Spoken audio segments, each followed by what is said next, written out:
Guys, मेरा नाम सक्षम डोबरियाल है। ये एनआरएक्स नॉलेज चैनल है जहां पर मैं हमेशा की तरह बातें करता हूं ड्रग्स के बारे में और आप सबको ड्रग के बारे में हमेशा इंफॉर्मेशन देता रहता हूं।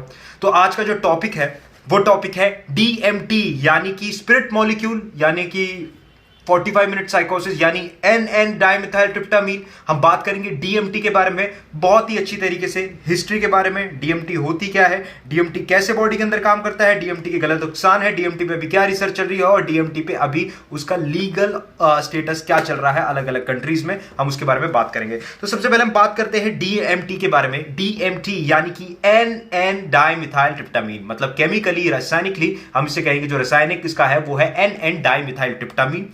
ये एक हेल्यूसिनोजेनिक ड्रग है, साइकेडेलिक क्लास का हेल्यूसिनोजेनिक ड्रग है, ठीक है। और ये जो ड्रग है ये आपका एंथियोजेन ड्रग है। एंथियोजेन वो ड्रग्स होते हैं जो कि आपको अंतरात्मा, स्पिरिचुअलिटी की तरफ आपको ले जाते हैं। भावनात्मक तौर पे आप जो भी चीजें फील करते हो, आपको भगवान से मिलाने वाले, या फिर आप कह सकते हो कि मुझे बहुत परमात्मा और अंतरात्मा का ज्ञान हो रहा है, तो उन्हें हम एंथियोजेनिक ड्रग्स कहते हैं। एंथियोजेनिक ड्रग्स बहुत सालों से अलग अलग कंट्रीज में इस्तेमाल होते रहे हैं, बहुत टाइम पुराने से इसका चलता आ रहा है, ठीक है। एक और बात, डीएमटी जो है वो एक इंडोल अल्काइल अमीन ग्रुप है। हम कह सकते हैं जो ट्रिप्टामीन होते हैं हमारी बॉडी में, सेरोटोनिन, उनके अंदर इंडोल रिंग का एक केमिकल ढांचा होता है, रासायनिक ढांचा होता है, तो हम कहेंगे ट्रिप्टामीन एनालॉग है, ठीक है। ये साइकेडेलिक ड्रग्स हैं, ठीक है, और इनको एंथियोजन क्लास में रखेंगे। एक और चीज है, इन्हें हम साइकोप्लास्टोजन भी कहते हैं। साइकोप्लास्टोजन क्या होते हैं वो मैं आपको अच्छे से आगे बताऊंगा कि साइकोप्लास्टोजन क्या है, ठीक है। साइकोप्लास्टोजन का बस आप इतना सा मतलब समझ लीजिए कि हमारी बॉडी में हमारे जो न्यूरोट्रांसमीटर होते हैं उनकी खपत को बहुत ज्यादा बढ़ा देते हैं, ठीक है। सबसे पहले हम बात करते हैं डीएमटी के बारे में, क्योंकि डीएमटी क्या है। देखिए, डीएमटी के बारे में जब भी मैंने आपको पूरी बात बताई कि एक साइकेडेलिक हेल्यूजेनिक ड्रग है, एंथियोजेनिक ड्रग है, साइकोप्लास्टोजन ड्रग है, इसको एन डाइमेथाइलट्रिप्टामीन कहते हैं।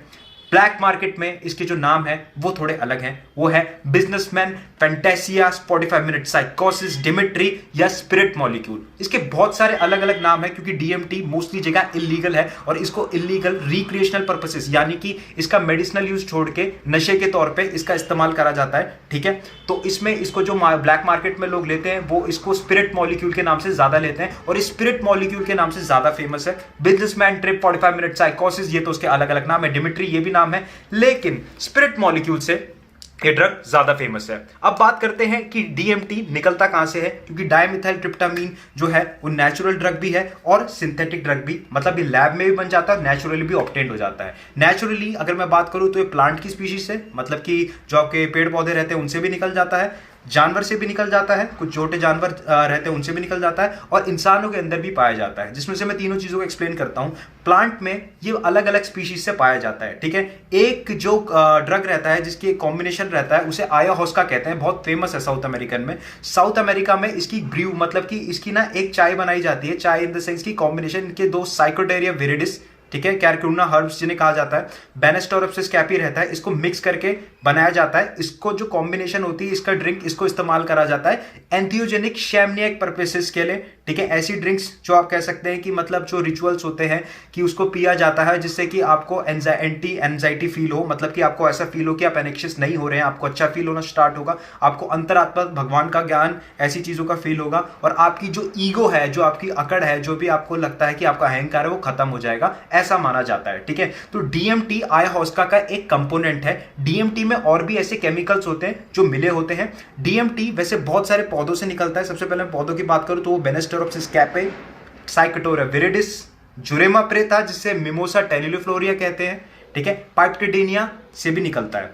अब डीएमटी अलग अलग पौधों से निकलता है, अलग अलग जगहों से भी, जैसे किसी के बीज से निकल रहा है जैसे पाइपटिडिनिया की स्पीशीज से, प्रजाति से, ठीक है, किसी के लीफ से निकल रहा है, ठीक है, किसी की छाल से निकल रहा है जैसे जुरेमा प्रेता, जिसे मिमोसा टेनिलोफ्लोरिया कहा जाता है, उससे निकल रहा है और अलग अलग जगह से इसको निकाला और एक्सट्रैक्ट करा जाता है। मैंने बात की थी दूसरे पॉइंट पे जानवर की, तो जानवरों से भी ये निकलता है। जानवरों से किसमें निकलता है, कुछ कोलोराडो नदी, कोलोराडो टॉड्स पाए जाते हैं जो कि हूबहू एक क्या बोलते हैं, एक टॉड होते हैं और एक फ्रॉग होते हैं। फ्रॉग जो होता है उसकी जो स्किन होती है वो थोड़ी सी क्या होती है, सॉफ्ट स्किन होती है, टॉड्स की खुरदुरी स्किन होती है, तो टॉड्स के अंदर से भी नेचुरली निकलता रहता है। मैंने बात की थी तीसरी चीज ह्यूमन से, तो ह्यूमन से भी डीएमटी निकलता है। डीएमटी ह्यूमन से डीएमटी का वो रिपोर्ट ये पाई गई है, ऐसा बोला जाता है कि जो लोगों को स्किज़ोफ्रेनिया मेंटल डिसऑर्डर होता है उनकी बॉडी में नेचुरली डीएमटी पाया जाता है, ऐसा साइंटिस्टों का मानना, तो ऐसे भी निकला जाता है।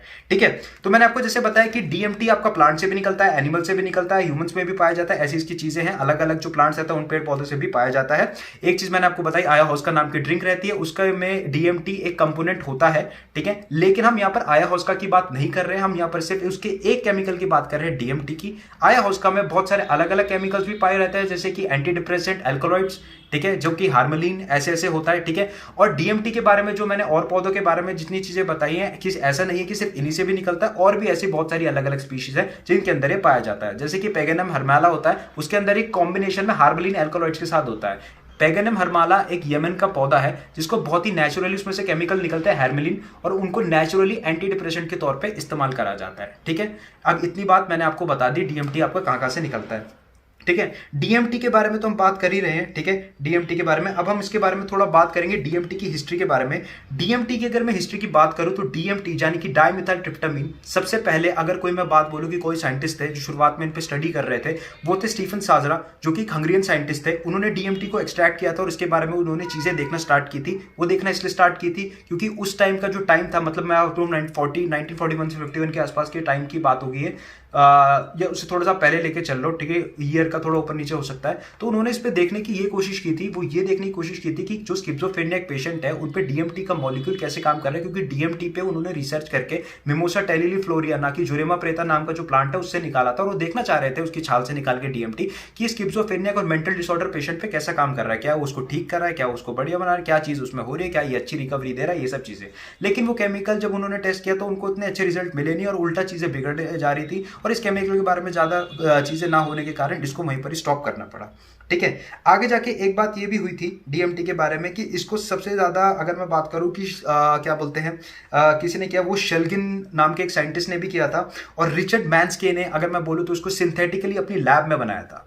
रिचर्ड मैन्स्के नाम के जो साइंटिस्ट थे उन्होंने सिंथेटिकली अपनी इसको लैब में बनाया था, और फिर लैब में भी इन्होंने आगे इस पे केमिकल टेस्टिंग करना स्टार्ट की थी और डीएमटी को देखना स्टार्ट किया था, और इस पे रिसर्च होना स्टार्ट हुई थी। मेनली ये चीज देखी गई थी कि डीएमटी को बनाने का यही उद्देश्य था कि दिमागी तौर पर इंसान पे, जो लोगों को दिमागी समस्या होती है उस पर कैसा काम करता है, और चीज पे ऐसे काम होने लगा। फिर आगे भी बहुत सारे ऐसे साइंटिस्ट आए थे जिन्होंने इस पर काम करना शुरू किया, लेकिन जब 1960s और 70s आने लग गया तो डीएमटी का जो इस्तेमाल था वो एक तरह से यूज की जगह मिस यूज की तरफ चला गया। और वो मिस यूज ये था कि लोग इसका इस्तेमाल करने लग गए थे एक तरह से गलत तरीके से। साइकेडेलिक जो होता है कि पर्पस रहता है, मतलब रिक्रिएशनल पर्पस इसके तौर पे, मतलब इस्तेमाल जो मेडिसिनल यूज है उसको छोड़ के नशे के तौर पे इसका इस्तेमाल करने लग गए। रेप पार्टीज, हिप्पी मूवमेंट, ये सब चीजें फैलना। ठीक है, और उसके बाद एलएसडी, इन सब चीजों का भी आपको पता है उस टाइम पे दौर चलना शुरू हो गया था। तो ऐसे ऐसे करके ये जो ड्रग है पूरा का पूरा ये एक अलग ही जोन में चला गया, क्योंकि इसके बारे में ज्यादा नहीं पता था और चीजें ज्यादा समझ नहीं आ रही थी कि तो फेडरल लॉज जो भी अमेरिका थे, अमेरिका के अगर जो यूनाइटेड स्टेट्स ऑफ अमेरिका है उसने इसे शेड्यूल 1 के अंदर रख दिया कि ऐसा ये जो ड्रग को हम इसको क्लासिफाइड कर देंगे कि इसका कोई मेडिसिनल पर्पस यूज नहीं है, सिर्फ कुछ साइंटिस्ट इसको परमिशन लेके यूज कर सकते हैं कि इस चीज में आखिर अगर जो उनको रिसर्च करनी आगे तो उसका बिल्कुल एक लॉ और एक पूरा जो परमिशन है वो लेके गवर्नमेंट से इसका इस्तेमाल,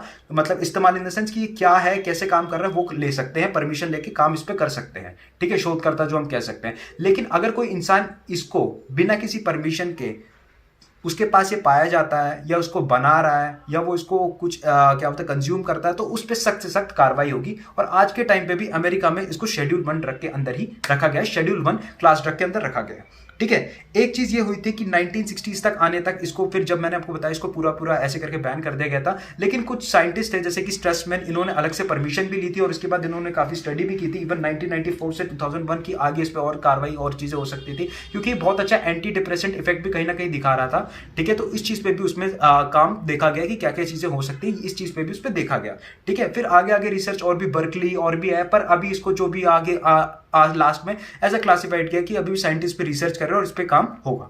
ठीक है, ऐसी चीज होने लगी।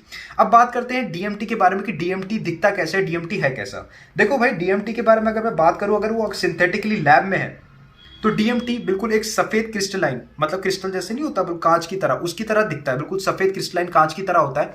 डीएमटी जो रहता है वो सफेद क्रिस्टलाइन बिल्कुल पाउडर की तरह होता है, और साथ ही साथ डीएमटी जो अडल्ट्रेटेड जिसमें मिलावट होता है वो येलो कलर का होता है, थोड़ा सा येलो कलर का होता है या हल्का ग्रीन कलर होता है, मतलब अडल्ट्रेटेड ऑरेंज टाइप हो जाता है पूरा का पूरा। ये मिलावटी डीएमटी है, और ऐसे डीएमटी को नहीं भी लेना चाहिए, क्योंकि इसमें डीएमटी के साथ और कितने हार्मफुल ड्रग जैसे फेंटनिल, कोकेन और चीजें कॉम्बिनेशन कर दी, तो इंसान अगर इसको ले लेगा तो उसे बहुत ज्यादा दिक्कत भी हो सकती है। मैंने आपको एक चीज बताई थी आयाहुस्का में मैंने बताया था कि डीएमटी उसमें एक मेजर केमिकल है जो उसके अंदर रहता है, और उसके अंदर कुछ ऐसे एल्कलॉइड्स रहते हैं जो बॉडी के जो मतलब उसमें डाले जाते हैं। वो इसलिए डाले जाते हैं क्योंकि डीएमटी जो रहता है, मैं आपको सच बात बोलूं तो डीएमटी ओरली इनएक्टिव रहता है। कोई अगर बिल्कुल डीएमटी को साबुत खा लेगा तो उसकी बॉडी पे इतना इफेक्ट नहीं करेगा, क्योंकि मोनो अमीनो ऑक्सीडेज नाम की जो एंजाइम होती है, मोनो अमीनो ऑक्सीडेज नाम की एंजाइम, गौर करना, ये एंजाइम इसको ब्रेक डाउन कर देती है और इसका इफेक्ट बिल्कुल भी नहीं होता है। तो मोस्टली लोग जो डीएमटी का इस्तेमाल करते हैं वो इस्तेमाल करते हैं स्नॉटिंग की टेक्निक से, इंजेक्टिंग की टेक्निक से और इनहेलिंग की टेक्निक से, और भी इंट्रामस्कुलर इंजेक्शन आईवी रूट से भी इस्तेमाल करते हैं, लेकिन इस चीज से लोग ज्यादा इसको इस्तेमाल करते हैं। ठीक है, अगर मैं बात करूं कि जो मैंने आपको आयाहुस्का के टर्म में इसको बता रहा हूं, जो उसकी टी बना के, मतलब जिसको कॉम्बिनेशन जो रहता है, एक ड्रिंक बना के जिसको बिल्कुल रिचुअल्स में पीते हैं जैसे कि रहता है, तो उसमें इसका इफेक्ट अलग होगा, और इसको इनहेल करने का इफेक्ट अलग होगा, इसको इंजेक्ट करने का इफेक्ट अलग होगा। ठीक है, और इसको जो रहेगा क्या बोलते हैं जैसे और इंजेक्शन के तौर पे इसका इफेक्ट अलग अलग होगा। ठीक है, पर इसका जो इफेक्ट जो भी रहता है तीनों रूट से जो भी इफेक्ट रहता है वो अगर मैं बात करूं मोस्टली तो ये बॉडी के अंदर जितना ज्यादा आप कंज्यूम करते हैं उतना ज्यादा बॉडी में रहता है, लेकिन 30 मिनट से थोड़ा सा कम इसका इफेक्ट पूरा का पूरा शरीर के अंदर रहता है। एग्जाम्पल के तौर पे अगर मैं बोलूं कोई इंसान डीएमटी का क्रिस्टलाइन पाउडर ले रहा है और उसे डीएमटी के पाइप से उसको सूंघ रहा है, जैसे कि क्या बोलते हैं मैथ को लेते हैं और डीएमटी के पाइप से उसे बॉन्ग की तरह उसको इस्तेमाल करके इनहेल कर रहा है, तो उसको जो स्मेल अगर मैं बोलूं यूजर्स कहते हैं वो एक प्लास्टिक की जैसे नहीं होता जलता है वैसी स्मेल आती है डीएमटी की अगर मैं बात करूं। ठीक है, और डीएमटी को अगर हम जो ब्रू के साथ इसको इनहेल करते हैं वो थोड़ा हल्का सा बहुत ही अजीब सा टेस्ट का होता है। ठीक है, जो कि आयाहुस्का में कॉम्बिनेशन रहता है, और ये शरीर के अंदर कम से कम 90 से 60 मिनट तक बॉडी के अंदर रहता है। डीएमटी को अगर आईवी रूट से इस्तेमाल करा जाए तो 5 मिनट के अंदर असर करता है और काफी 30 मिनट से कम के टाइम तक ये बॉडी से चला जाता है। ऐसी इंट्रामस्कुलर जैसे जो रहता है इंजेक्शन के तौर पर उसमें भी ऐसे ही रहता है, और डीएमटी को जो इनहेल करते हैं उसमें भी बहुत ही जल्दी ये बॉडी के अंदर एक्शन शुरू कर देता है। जैसे स्नॉट के टेक्निक पे अगर जैसे हम स्नॉट करते हैं सूंघते हैं तो उसमें भी काफी जल्दी ये इफेक्ट करना शुरू कर देता है। 30 मिनट तक इसकी इफेक्ट ज्यादा से ज्यादा बॉडी के अंदर रहता है। अगर आपने बहुत ज्यादा इसके बाद भी ज्यादा कंज्यूम करे तो आपकी बॉडी में और देर तक रहेगा, ऐसी ऐसी चीजें रहेंगी। डीएमटी, अब मैं आपको बता दूं कि डीएमटी जो रहता है, डीएमटी वो जब बॉडी के अंदर जाता है तो किस पे काम करता है और क्या होता है। देखिए, डीएमटी बॉडी के अंदर 5H2A रिसेप्टर पे जाके काम करता है मेनली। वैसे मैकेनिज्म ऑफ एक्शन डीएमटी का अभी भी अनक्लियर है। डीएमटी बॉडी के अंदर ट्रिप्टामीन के रिसेप्टर पे जाता है, वहां पर जाके बॉडी में एक्टिवेट होता है। वहां पर जाके जैसे डीएमटी जाता है 5H2A रिसेप्टर को एक्टिवेट करता है, तो बॉडी के अंदर जब भी एक्टिवेट होता है आपको अच्छा सेंस फील होना शुरू हो जाता है, आपको यूफोरिया होना शुरू हो जाता है, क्योंकि क्या बोलते हैं ये आपका 5 हाइड्रोक्सी ट्रिप्टामीन का जो 2A रिसेप्टर होता है उसमें बॉडी में डोपामीन का एक्शन भी बहुत ज्यादा बढ़ जाता है, तो इंसान एक्साइटेशन में भी चला जाता है और यूफोरिया एकदम से बहुत एनर्जेटिक और बहुत ज्यादा अच्छा फील करना शुरू कर देता है। उसे ऐसा लगता है कि जैसे वो बिल्कुल ही हवा में कहीं बह रहा है, उसको बहुत ज्यादा ही हेल्यूसिनेशन, भ्रम होना शुरू हो जाता है, जैसे ऐसी चीजें सुनाई देना, ऐसी चीजें दिखाई देना और ऐसी चीजें फील होना उसे शुरू हो जाती हैं। ठीक है, अच्छी चीज में अगर मैं बोलूं डीएमटी में, अगर जैसे कोई इंसान की जैसे रहता है, मैंने एक चीज बताई थी कि साइकेडेलिक ड्रग में सेटिंग का बहुत बड़ा रोल रहता है। सेटिंग का मतलब ये होता है कि सेट की आपके दिमाग में आप क्या सोच रहे थे ड्रग को करने से पहले। अगर आप बिल्कुल डिप्रेशन में हैं तो आपको जो ड्रग है वो अलग चीज दिखाएगा पूरी की पूरी, वो आपको बहुत ही बदतर चीज भी दिखा सकता है जो असलियत में है नहीं, स्यूडो हेल्यूसिनेशन।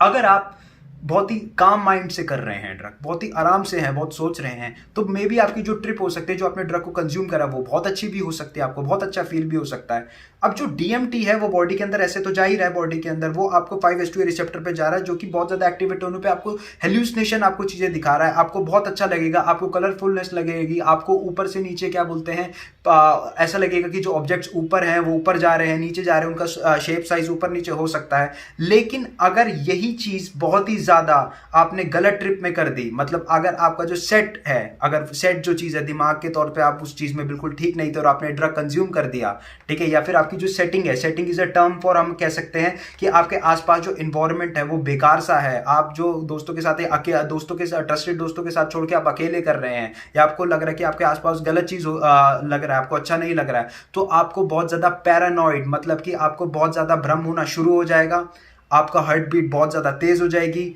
आपकी बॉडी में हाइपरथर्मिया हो जाएगा बहुत ज्यादा, क्योंकि सेरोटोनिन बहुत ज्यादा इंक्रीज हो सकता है और सेरोटोनिन सिंड्रोम आपको ज्यादा हो सकता है अगर आपने ज्यादा इसको कंज्यूम कर दिया। आपको निस्टगैमस हो जाएगा। निस्टगैमस एक टर्म कहा जाता है कि आपकी जो आंखें हैं वो, जैसे मैं अपनी आंखों को इधर इधर इधर कंट्रोल कर रहा हूं, वो बॉडी में इनवॉलंटरी कंट्रोल में हो जाएंगी, जैसे कि एकदम से आंखें ऊपर चली गई हैं, कुछ कंट्रोल ही नहीं है आंखों पे, ऐसे होना शुरू हो जाएगा। ठीक है, इंसान को कंफ्यूजन होना शुरू हो जाएगी, बीपी बहुत ज्यादा बढ़ जाएगा। बहुत ज्यादा ऐसी चांसेस में ये भी देखा गया कि कोई इंसान को एकदम से कार्डियक अरेस्ट होना, रेस्पिरेटरी अरेस्ट होना, सांस लेने में दिक्कत हो रही है और कोमा में की स्थिति में भी इंसान जा सकता है, ऐसी चीजें भी हो जाती हैं। ठीक है, ऐसी चीजें भी रहती हैं। ये चीज मैंने अभी तक ये चीज देखी है कि जो ये आपके ट्रिप्टामीन्स हैं, ये जो आपका डीएमटी है, बिल्कुल सेम है आपके सिलोसाइबिन के तौर पे। जो सिलोसाइबिन आपका ड्रग मॉलिक्यूल रहता है उसकी तरह ही बिल्कुल सेम है। उसमें ये रहता है, ये फॉस्फोरालॉक्सी ग्रुप रहता है और ये एन एन डाइमिथाइल ग्रुप रहता है। मतलब कि ये है कि जो इंडोल अल्काइल अमीन्स है उसके अंदर 2 मिथाइल ग्रुप है और हाइड्रोजन के एटम्स हैं। तो ये जो मॉलिक्यूल है ये ज्यादा पोटेंट है और ज्यादा पोटेंट होने के कारण इसकी जो हेल्यूसिनेटिंग और जो मतलब कि हेल्यूसिनेटिक पावर है, जो ये चीज है वो बहुत ज्यादा है। दूसरी बात ये है कि ऐसे ड्रग्स को, जो भी मैंने आपको बताया कि एक चीज मैं आपको बताना भूल गया, ये जो ड्रग है कि इसको स्नॉटिंग, इंजेक्टिंग के टेक्निक पे ज्यादा इस्तेमाल इसलिए भी करा जाता है क्योंकि इसको अगर इंसान कोई खा लेगा, मतलब अगर वैसे लेगा बॉडी के तौर पे, मतलब साबुत ले लेगा, तो डीएमटी बर्बाद हो जाती है मोनो अमीनो ऑक्सीडेज से। मोनो अमीनो ऑक्सीडेज नाम की एक एंजाइम होती है बॉडी के अंदर, इसका एक बहुत बड़ा रोल रहता है और इसका बहुत ज्यादा इस्तेमाल है एंटी डिप्रेसेंट थेरेपी में। क्या है mono amino oxidase? Mono amino oxidase नाम की एक एंजाइम रहती है बॉडी के अंदर, जो हमारे जो मोनो अमीन्स रहती है उसमें उसका बहुत बड़ा रोल रहता है, सिंथेसिस कैसे काम कर रही है इन सब चीजों में। मोनो अमीन्स हमारी बॉडी में रहते हैं जो कि बहुत बड़ा रोल प्ले करते हैं हमारे डिप्रेशन होने पे। ठीक है, मोनो अमीन्स क्या होते हैं? जैसे कि डोपामीन, नॉरएपिनेफ्रिन और सेरोटोनिन, ये एक मोनो अमीन है, मतलब इनमें सिंगल अमाइनो ग्रुप जुड़ा है। इन तीनों का एक सही बैलेंस होना चाहिए, होना चाहिए, आपस में तालमेल होना चाहिए। अगर ये तालमेल नहीं होता है या फिर ये न्यूरोट्रांसमीटर अपनी अपनी जगह पे काम नहीं कर रहे हैं ढंग से, तो इंसान को डिप्रेशन होता है। ठीक है, ब्रेन डेराइव न्यूरोट्रॉपिक फैक्टर्स भी इन्हें हम कह सकते हैं। ठीक है, तो अगर ये न्यूरोट्रांसमीटर अपनी सही जगह पे नहीं होंगे और सही जगह पे ऐसे काम नहीं कर रहे हैं या फिर एक तीनों में ऊपर नीचे होगा, तो डिप्रेशन जैसी चीजें हो सकती हैं। ठीक है, अब ओरली तो ये इनएक्टिव है, तो इसको ऐसे ड्रग्स के साथ कंज्यूम करा जाता है, मतलब और जगह से रूट से लिया जाता है ताकि मोनो अमीनो ऑक्सीडेज एंजाइम को बंद कर दिया जाए और जिससे कि क्या रहे कि जो अपने जो मोनो अमीन्स है वो बॉडी के अंदर देर तक कम्युनिकेट करते रहे, एक न्यूरोट्रांसमीटर जैसे कि बिजली खंभे एक जगह से दूसरी जगह जाते रहे और देर तक सही सलामत एक दूसरे मतलब काम करते रहे तीनों कोऑर्डिनेशन में, और जो डिप्रेशन है वो कम से कम हो। मोनो अमीनो ऑक्सीडेज की थेरेपी बहुत ज्यादा इस्तेमाल होती है पार्किंसन डिजीज को ट्रीटमेंट करने में, एटिपिकल डिप्रेशन, और जिन लोगों को डिप्रेशन की जो थेरेपी मतलब क्या बोलता है, नहीं होता कि जैसे डिप्रेशन की और पिल्स या फिर बेंजोडाइजिपिन दी थी उससे अगर ठीक नहीं हो रहा है स्लीपिंग पिल से, तो उन पे ये बहुत अच्छा काम कर जाता है उसमें करने पे कि इससे भी थेरेपी हो जाती है ऐसे करके। ठीक है, एक चीज का ध्यान रखा जाता है कि कुछ ड्रग इसको कुछ ऐसे खाने वाली चीज के साथ नहीं खाना चाहिए। ठीक है, या फिर मैं आपको ये भी कहूँ कि डीएमटी को ऐसे कोई अगर आप इस्तेमाल करें तो उससे पहले कोई भारी खाना बिल्कुल भी ना खाएं। भारी खाना खाने से भी बहुत ज़्यादा दिक्कत हो सकती है, डीएमटी का इफेक्ट ऊपर नीचे हो सकता है, ज़्यादा देर तक भी रहता है, क्योंकि फूड का भी बहुत बड़ा रोल रहता है शरीर के अंदर कि की कितनी देर तक वो ड्रग रहेगा। अब जैसे कोई इंसान ने बिल्कुल मैं आपको बोलूं कि चीज़ या फिर ऐसी चीज़ें खा रखी हैं, तो बॉडी के अंदर जो आपका मोनो अमीनो ऑक्सीडेज है वो बहुत ज़्यादा ऊपर नीचे फ्लक्चुएट करके एक टायरामीन नाम का अमीनो एसिड होता है, उस पर फ्लक्चुएशन आने के कारण आपका बीपी ऊपर नीचे भी हो सकता है और ब्लड प्रेशर राइज होने से भी, आपका बीपी तेज होने से भी आपकी मौत हो सकती है। ठीक है, ये वाली बात मैंने आपको बताई। ठीक है, ये वाली एक चीज़ मैंने आपको बताई।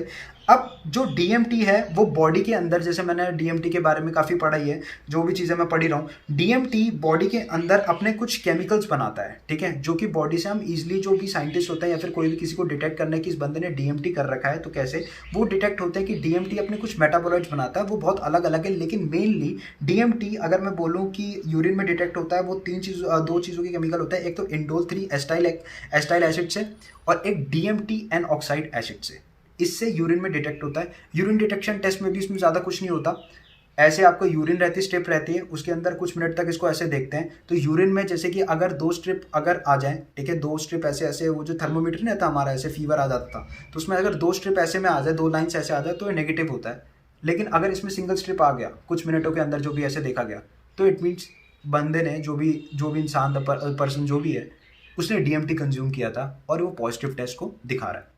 डीएमटी का एक और टेस्ट होता है, उसे मार्क्विस टेस्ट कहते हैं। मैं उसको इतना नहीं मानता क्योंकि वो मोस्टली एम्फेटामिन के एनालॉग्स में मैं ज़्यादा ध्यान देता हूँ, उस पर होता है।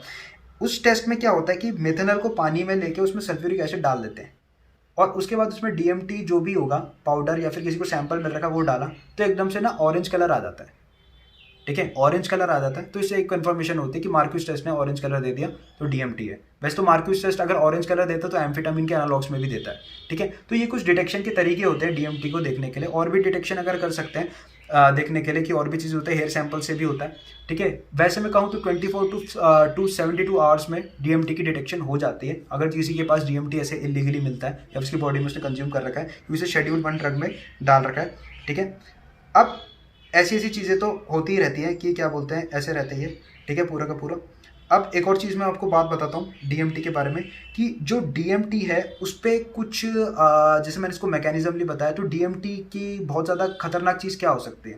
देखिए, डीएमटी कोई एडिक्टिव ड्रग नहीं है, इट साइकोलॉजिकली आपकी पोटेंसी बहुत ज़्यादा बढ़ाने में काम करेगा। मतलब कि कोई इंसान अगर बहुत ज़्यादा डीएमटी बहुत ज़्यादा कंज्यूम पे जा रहा है, तो उसे डीएमटी का अगर 20 mg डोज लेता था एक टाइम पे, तो 40 mg डोज लेना शुरू करेगा।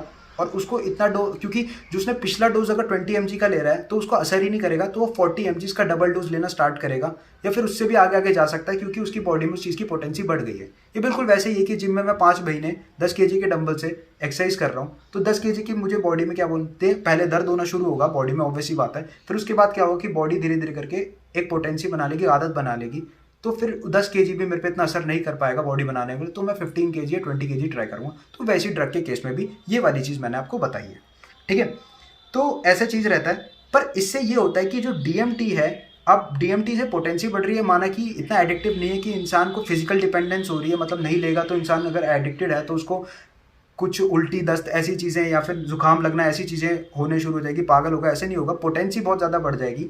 डीएमटी उन लोगों को नहीं करना चाहिए जिनको पहले से मिर्गी की बीमारी हो या मिर्गी आने की संभावना रहती हो, जो लोगों को अस्थमैटिक प्रॉब्लम्स रहती हो, ठीक है, सांस लेने में ऊपर नीचे दिक्कत आती हो, उन लोगों को भी नहीं करना चाहिए जो कि मेंटल डिसऑर्डर से, जिनकी जेनेटिकली मेंटल डिसऑर्डर है, जिनको दिमाग थोड़ा कमजोर का मतलब, I am not talking about intelligence, I am talking about कि कोई इंसान कैसे चीज़ को, डिप्रेशन या किसी चीज़ को कैसे लेता है। जैसे कोई इंसान को अगर स्किज़ोफ्रेनिया के चांसेस होते हैं या फिर बाइपोलर डिसऑर्डर के चांसेस रहते हैं स्टेज 1 स्टेज 2, तो उसको भी ये ड्रग नहीं करना चाहिए, क्योंकि इसको करने का रीज़न ये है कि इसका अभी कोई पर्टिकुलर डोज पता नहीं है, और जो ड्रग डीलर्स हैं वो डोज से ऊपर नीचे का भेजते हैं। किसी ने इसको अगर बहुत ज़्यादा कर लिया तो उसको उल्टा इफेक्ट हो जाएगा।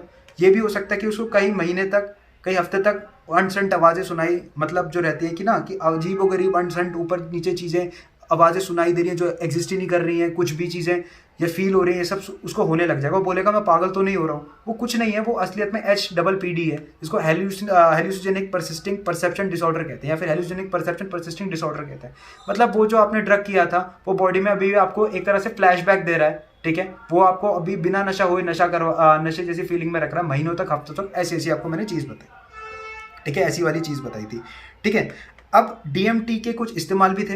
देखो, डीएमटी का जब इस्तेमाल शुरुआत में करा गया था तो उसको देखा ये गया था कि जैसे इसका एंजाइम पे अलग अलग जगह इफेक्ट है, हालांकि मैकेनिज्म अभी भी इसका अनक्लियर है, तो और भी चीज़ों पे यही देखा गया कि मैंने ये चीज़ नोटिस की है कि जो साइंटिस्ट है उन्होंने ये देखा गया कि पार्किंसन डिजीज में काफ़ी अच्छा काम कर रहा है। शायद इसका जो एंजाइमेटिक मैंने MAO पे बताया, MOAO, उस पर काम अच्छा कर रहा था, तो इस कारण हो सकता है। ये भी देखा गया है कि किसी इंसान को अगर दिमागी तौर से, जैसे कि जो सर में जो न्यूरोट्रांसमीटर की खपत है, मैंने एक वर्ड दिया था साइकोप्लास्टोजन एक वर्ड होता है जिसके अंदर आपकी जो न्यूरोट्रांसमीटर है उसकी खपत को बहुत ज़्यादा बढ़ा दिया जाता है। आपकी प्लास्टोजेनेसिटी जो रहती है, मतलब जो न्यूरॉन्स रहते हैं उनकी खपत बहुत ज़्यादा बढ़ जाती है, न्यू न्यूरॉन्स को डेवलप करने में मदद करता है। तो इस कारण भी साइंटिस्ट इस चीज़ पे काम कर रहे हैं, और इसमें ये भी देखा गया है कि जिन लोगों को सेरिब्रल इस्कीमिया है, मतलब कि जो खून की कमी हो जाती है, हमारे जो सेल के अंदर जो दिमागी सेल रहते हैं उनको भी ऑक्सीजन चाहिए, उसकी कमी हो जाती है, हाइपोक्सिया जैसे कंडीशन कहते हैं, तो उसमें भी काफ़ी अच्छा डीएमटी का इस्तेमाल करके अच्छे इफेक्ट्स दे रखे हैं। हालांकि इन सब चीज़ों पर अभी शोधकर्ता काम कर रहे हैं कि कितने डोज पे ये बिल्कुल कैसे अच्छे से काम कर रहा है। ऐसा भी देखा गया है कि जो अभी मैं आपको बात बता रहा था आपके आया हाउस का भी, जिसमें मैं अलग से वीडियो बनाऊंगा, तो आया हाउस का भी बहुत कम डोजेस पे एक बहुत अच्छा ये देखा गया है कि बहुत जो उसको बिल्कुल ही जो कुछ कंट्रीज में वो लीगल भी है, तो वहाँ पर ये देखा गया कि ये बहुत अच्छा शैमनेक पर्पस इसके लिए anti depression therapy, anti anxiety के लिए बहुत अच्छा काम कर रहा है। बहुत सारे ऐसे लोगों ने बताया कि DMT कंज्यूम करके वो जब उन्होंने इफेक्ट देखा, जो उनकी एक जो अच्छी ट्रिप थी कि उन्होंने भगवान की तरफ रुक किया, वो एक दूसरे वर्ल्ड में चले गए। उन्हें ये कुछ बस 15 से 20 मिनट के आसपास हुआ, जो ऐसे 30 मिनट्स का मैंने आपको बताया, जो बीच की इंटरवल ऑफ टाइमिंग जो पीक लेवल पे पहुंच जाती है अपने टॉप पे। उसके बाद वो वापस आ गए, उन्हें ऐसा नियर डेथ एक्सपीरियंस होना स्टार्ट हुआ, ऐसा लगा जैसे कि मौत उनके सामने खड़ी है। ऐसी चीज़ें जो कि ऐसी जो लोगों ने उन्हें बताया, ठीक है। बैड ट्रिप में भी यही चीज़ है कि नियर डेथ एक्सपीरियंस होने के कारण बहुत सारे लोगों को ऐसा लगता है कि वो एकदम से मरने वाले हैं, एकदम से सब कुछ खत्म हो रहा है। तो मोस्ट ऑफ द लोगों के अंदर ये भी हो जाता है कि उनके अंदर जो एक अकड़, जो एक अहंकार होता है, वो खत्म हो जाता है। तो कहीं ना कहीं DMT को ईगो डिसोल्यूशन भी कहा जाता है। मुझे अभी भी DMT के बारे में मैं सच बोलूँ, मुझे इतना डीपली मैकेनिज्मली कि कैसे सचमुच में काम कर रहा है वो अभी भी अननोन है, और यही मैं समझ नहीं पा रहा हूँ कि ये ट्रिप्टामिन एनालॉग और ट्रिप्टामिन एनालॉग से क्यों अलग है, और ये आपको जो ड्रग है जो मैकेनिज्मली ऐसा काम कर रहा है, जो आपको दूसरी दुनिया में कैसे ले जा रहा है, ये मुझे समझ नहीं आ रहा। मुझे जहाँ तक लगता है कि शायद DMT और जो ट्रिप्टामिन एनालॉग से इसलिए अलग हो सकता है क्योंकि शायद वो अलग, इसमें जो इसके जो अल्काइल ग्रुप हैं शायद हाइड्रोजन, वो बहुत अच्छे बॉन्डेड हो जाते हैं, और उसका इफेक्ट ना काफ़ी लॉन्ग लास्टिंग, जो 30 मिनट्स है ना, वो फुली एक्टिवेट करके जाते हैं, पूरी तरीके से काम करके, और ऐसे करके जाते हैं पूरा की तरीके से, उसको पूरा रिसेप्टर को चूस के जाते हैं, जैसे कहते हैं ना बिल्कुल थका के। तो वैसे मैं कह सकता हूँ इस चीज़ पे। DMT के बारे में अगर मैं बात करूँ, इसका लीगल स्टेटस क्या है, कि क्या चीज़ों में क्या क्या, जैसे मैंने आपको बताया कि कहीं इसके इस्तेमाल, इस पर साइंटिस्ट अभी भी काम कर रहे हैं, लेकिन DMT के अभी भी यूनाइटेड स्टेट्स ऑफ अमेरिका ने या फिर और कुछ कंट्रीज़ ने इसको बैन कर रखा है। बैन करने में जैसे कि कनाडा ने इसको बैन कर रखा है, ठीक है, अमेरिका ने इसको बैन कर रखा है। बैन करने का मतलब है कि इसको सिर्फ परमिशन लेके साइंटिस्ट इस पर रिसर्च कर सकते हैं कि असलियत में इसका कितना डोजेस क्या क्या है, और इस पर क्या क्या इसकी इस्तेमाल क्या क्या हो सकते हैं। हालांकि बहुत सारी कंट्रीज़ में अभी भी माइक्रो डोजिंग पे काम चल रहा है, मतलब माइन्यूट डोजेज पे, कि इसको एंटी डिप्रेसेंट या फिर किसी इंसान को बहुत ज़्यादा डिप्रेशन, बाइपोलर डिजीज जिसका बोला जा रहा है कि साइड इफेक्ट है, उसमें हल्का हल्का डोज में अच्छा इफेक्ट भी दिखा रहा है, तो माइक्रो डोजिंग पे भी काम चल रहा है। अब जो और कंट्रीज़ हैं, जैसे कि कोस्टा रिका कंट्री हो गई, ठीक है, उधर या चाइल्ड कंट्री होगी, वहाँ पर इसको ड्रग को ऐसा भी नहीं कह रहे कि बैन कर रखा है, कुछ कर रखा है, ऐसे ड्रग को इन्होंने एक तरह से ऐसा छोड़ रखा है, कंट्रोल में छोड़ रखा है। कंट्रोल पूरा की पूरी एक सिस्टमैटिक वे में काम होगा, पूरी लीगल परमिशन यहाँ पर होगा। और कंट्रीज़ में अगर मैं बात करूँ DMT के बारे में, तो और जगह इसको बैन ही कर रखा है, मोस्ट ऑफ द जगह, और इसको मोस्ट ऑफ द कंट्रीज़ ने शेड्यूल 1 ड्रग के अंदर ही रख रखा है। लेकिन मैं आपको एक बात बता दूं, अभी भी LSD, mushrooms, DMT, 2CB, AMT, बहुत अलग अलग मॉलिक्यूल्स जो भी हैं, ठीक है, अल्फा मिथाइल ट्रिप्टामिन भी होता है एक मॉलिक्यूल इन्हीं फैमिली का, अभी भी इनकी माइक्रो डोजिंग पे अभी भी कितना अच्छा काम कर सकते हैं और कितना ये बहुत ज़्यादा खतरनाक हो सकते हैं, उस पर अभी भी काम चल रहा है। तो इस ड्रग के बारे में अगर मैं अपना एक पूरा रिजल्ट बना के बोलूँ, तो वैसे तो इसको जो और लॉज हैं, जितने भी लोग हैं, उन्होंने शेड्यूल 1 में रख रखा है, बट मैं आपको ये बात बताना चाह रहा हूँ कि ये जो ड्रग है वो एक टेंटेटिव ड्रग है। टेंटेटिव मतलब इस ड्रग के अभी क्या फ़ायदे, क्या इस्तेमाल, क्या नुकसान है, उस पर अभी भी काम चल रहा है। मे बी इन फ्यूचर इस ड्रग का एक सेफ यूज़ पे और एक सेफ इस्तेमाल करने पे काम होगा, और क्या इसका ऊपर से एक्सीड डोज रहेगा, उस पर भी पूरी की पूरी इंफॉर्मेशन हमें मिलेगी। तब तक साइंटिस्ट इस पर काम कर ही रहे हैं, ठीक है। मैंने आपको लगभग शायद DMT के बारे में जो चीज़ें थी वो चीज़ें बता दी, क्या है ये वाली बात है, स्पिरिट मॉलिक्यूल कि आपको अंतरात्मा ज्ञान, ये सब चीज़ें, एंथियोजेनिक ड्रग है, ऐसे काम कर रही वाली बात बता दी। होप सो शायद मैंने अपनी इन्फॉर्मेशन, अभी भी मुझे लग रहा है मुझे इस पर अभी और काफ़ी काम करना चाहिए और पढ़ना चाहिए, ये वाली बात है। मैं काफ़ी आर्टिकल्स पढ़ रहा हूँ, ठीक है। कोशिश करूँगा कि आपको और भी चीज़ें आपको बताऊँगा इस चीज़ के बारे में, ठीक है, और आगे अपनी वीडियो पे मैं बात आपको चीज़ें बताऊँगा। तब तक मेरा नाम सक्षम डोबरियाल है, ये NRX नॉलेज चैनल है, और कमेंट करना जो आपको सही लगे, आपको जैसा लगे, फिर हम उस पर वीडियो बनाएंगे। Thank you.